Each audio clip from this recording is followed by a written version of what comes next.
Happy Easter! Happy Resurrection Sunday! Yay! Jesus lives. He's alive. He came out of the tomb. Yay! Thank you for being here today. Today's a wonderful, exciting day. Jesus is alive. He was dead for 3 days, but now he rose out of the tomb. Yep, he is the risen Savior. So please join me. Today is April 9th. Samuel 1, 9 through 18. Hannah's prayer for a son. Once after a sacrificial meal at Shiloh, Hannah got up and went to pray. Eli the priest was sitting at his customary place beside the entrance of the tabernacle. Hannah was in a deep anguish, crying bitterly as she prayed to the Lord. And she made this vow: "O Lord of heaven's armies, if you will look upon my sorrow and answer my prayer and give me a son, then I will give him back to you. He will be yours for his entire lifetime, and as a sign that he has been dedicated to the Lord, his hair will never be cut." And as she was praying to the Lord, Eli watched her. Seeing her lips moving but hearing no sound, he thought that she had been drinking. "Must you come here drunk?" he demanded. "Throw away your wine." "Oh, no, sir," she replied. "I haven't been drinking wine or anything stronger. But I am very discouraged, and I was pouring out my heart to the Lord. Don't think I'm a wicked woman, for I've been praying out of great anguish and sorrow." "In that case," Eli said, "go in peace. May the Lord God of Israel grant the request you have asked of him." "Oh, thank you, sir," she exclaimed. Then she went back and began to eat again, and she was no longer sad. Samuel 1, 1 through 19 through 28. Samuel's birth and dedication. The entire family got up early the next morning and went to worship the Lord once more. Then they returned home to Ramah. When Elkanah slept with Hannah, the Lord remembered her plea, and in due time she gave birth to a son. She named him Samuel, for she said, "I asked the Lord for him." The next year, Elkanah and his family went on their annual trip to offer a sacrifice to the Lord and keep his vow. But Hannah did not go. She told her husband, "Wait until the boy is weaned.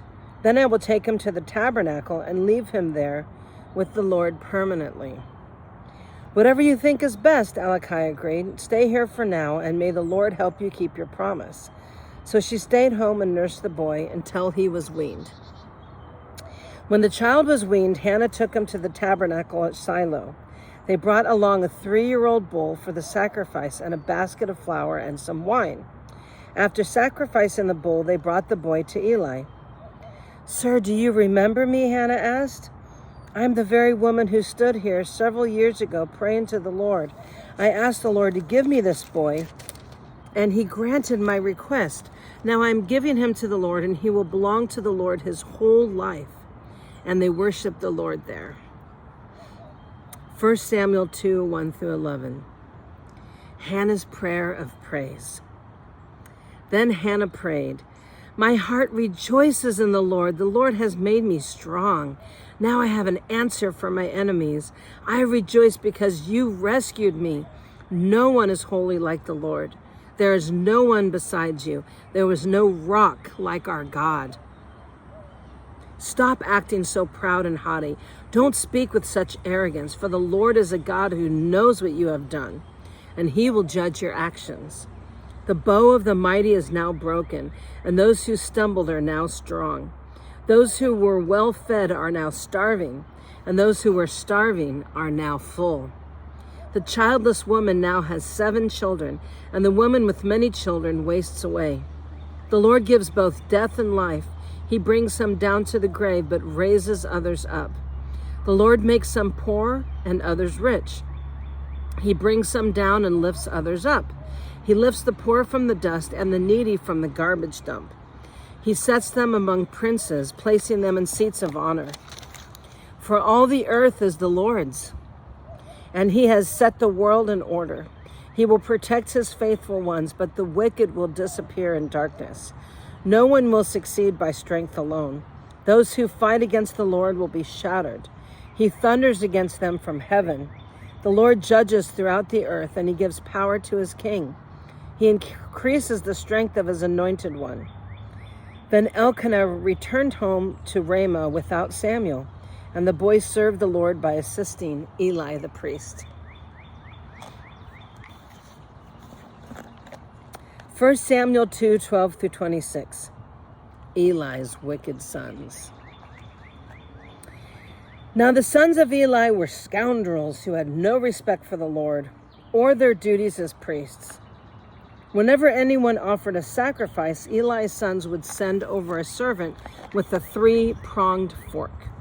While the meat of the sacrificed animal was still boiling, the servant would stick the fork into the pot and demand that whatever it brought up be given to Eli's sons. All the Israelites who came to worship at Shiloh were treated this way. Sometimes the servant would come even before the animal's fat had been burned on the altar. He would demand raw meat before it had even been boiled, so that it could be used for roasting. The man offering the sacrifice might reply, "Well, take as much as you want, but the fat must be burned first."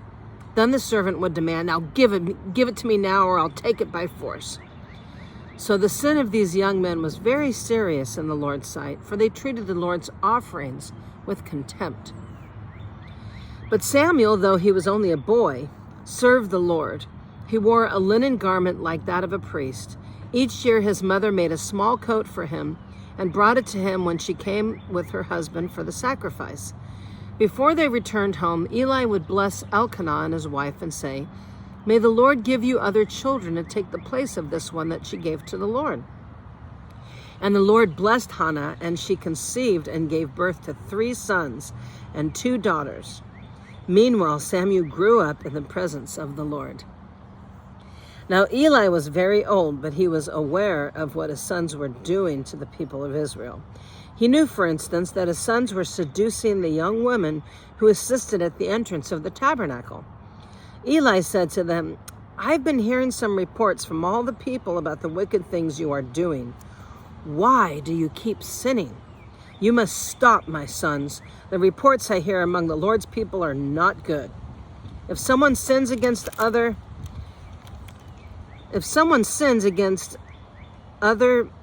person, God can mediate for the guilty party. But if someone sins against the Lord, who can intercede?" But Eli's sons wouldn't listen to their father, for the Lord was already planning to put them to death. Meanwhile, the boy Samuel grew taller and grew in favor with the Lord and with the people. 1 Samuel 2:27-36.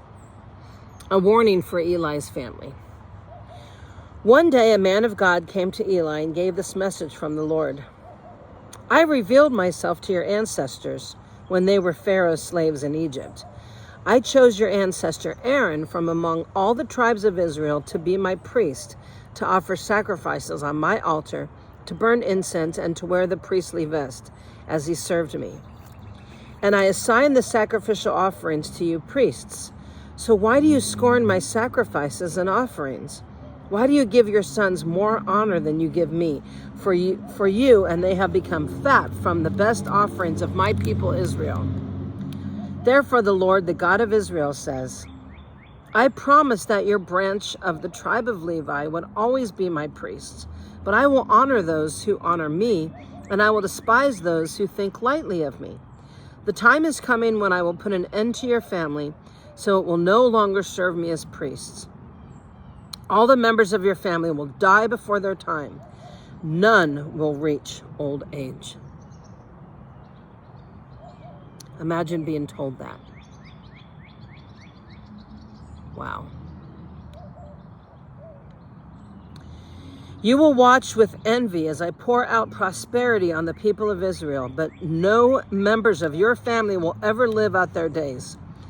The few not cut off from the serving at my altar will survive, but only so their eyes can go blind and their hearts break, and their children will die a violent death. And to prove that what I have said will come true, I will cause your 2 sons, Hophni and Phinehas, to die on the same day. Then I will raise up a faithful priest who will serve me and do what I desire. I will establish his family, and they will be priests to my anointed kings forever. Then all of your surviving family will bow before him, begging for money and food. Please, they will say, give us jobs among the priests so that we will have enough to eat. 1 Samuel 3, 1-14. The Lord speaks to Samuel. Meanwhile, the boy Samuel served the Lord by assisting Eli. Now in those days, messages from the Lord were very rare, and visions were quite uncommon. One night, Eli, who was almost blind by now, had gone to bed. The lamp of God had not yet gone out, and Samuel was sleeping in the tabernacle near the ark of God. Suddenly the Lord called out, "Samuel!" "Yes," Samuel replied. "What is it?" He got up and ran to Eli. "Here I am. Did you call me?" "I didn't call you," Eli replied. "Go back to bed." So he did. Then the Lord called out again, "Samuel!" Again, Samuel got up and went to Eli. "Here I am. Didn't you call me?" "I didn't call you, my son," Eli said. "Go back to bed." Samuel did not yet know the Lord because he had not even heard a message from the Lord before. So the Lord called a 3rd time, and once more Samuel got up and went to Eli. "Here I am. Did you call me?" Then Eli realized that it was the Lord who was calling the boy. So he said to Samuel, "Go and lie down again, and if someone calls again, say, 'Speak, Lord, your servant is listening.'" So Samuel went back to bed. And the Lord came and called as before, "Samuel, Samuel." And Samuel replied, "Speak, your servant is listening." And the Lord said to Samuel, "I'm about to do a shocking thing in Israel. I am going to carry out all my threats against Eli and his family from beginning to end. I have warned him that judgment is coming upon his family forever because his sons are blaspheming God, and he has not disciplined them. So I have vowed that the sins of Eli and his sons will never be forgiven by sacrifices or offerings." Pardon me.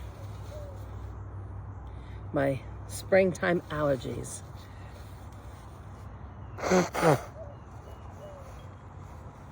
Sorry. Pardon me. It's so beautiful out here. Everything's blooming, and I have a little bit of allergies. Okay.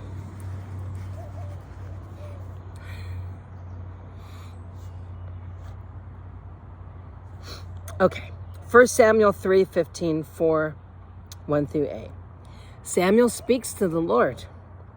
Samuel stayed in bed until morning and got up and opened the doors of the tabernacle as usual.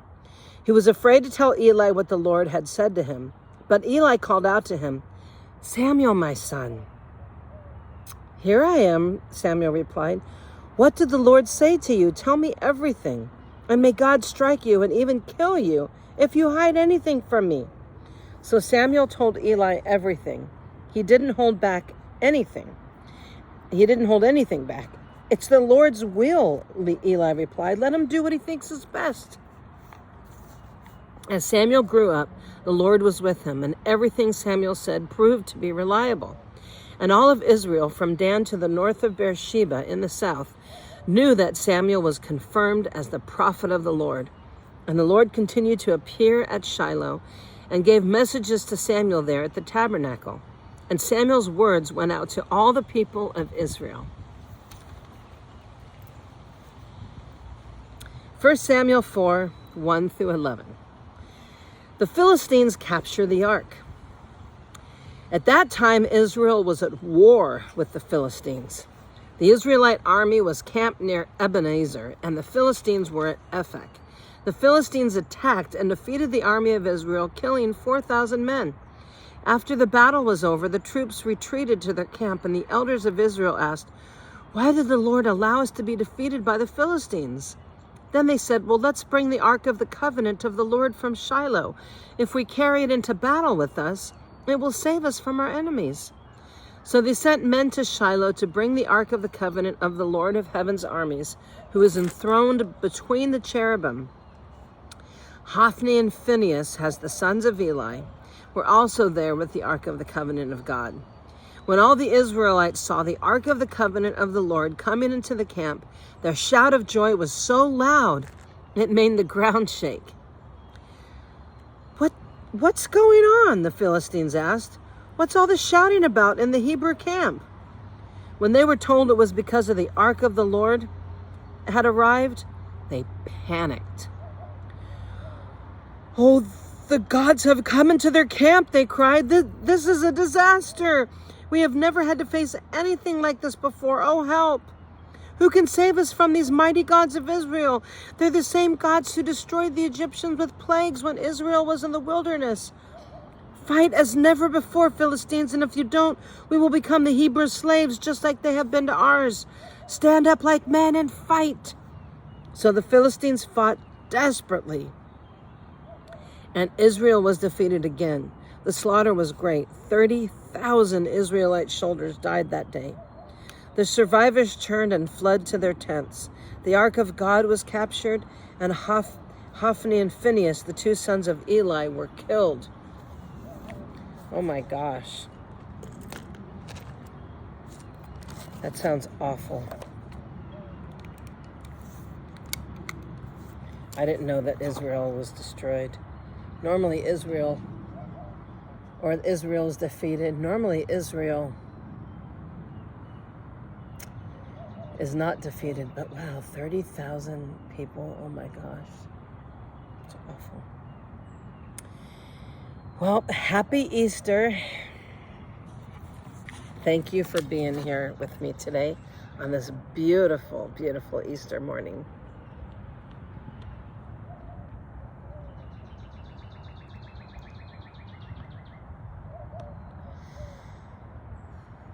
May the Lord bless your day today. And may you be filled with joy and peace. And may you have the best Easter that you can remember. God bless you.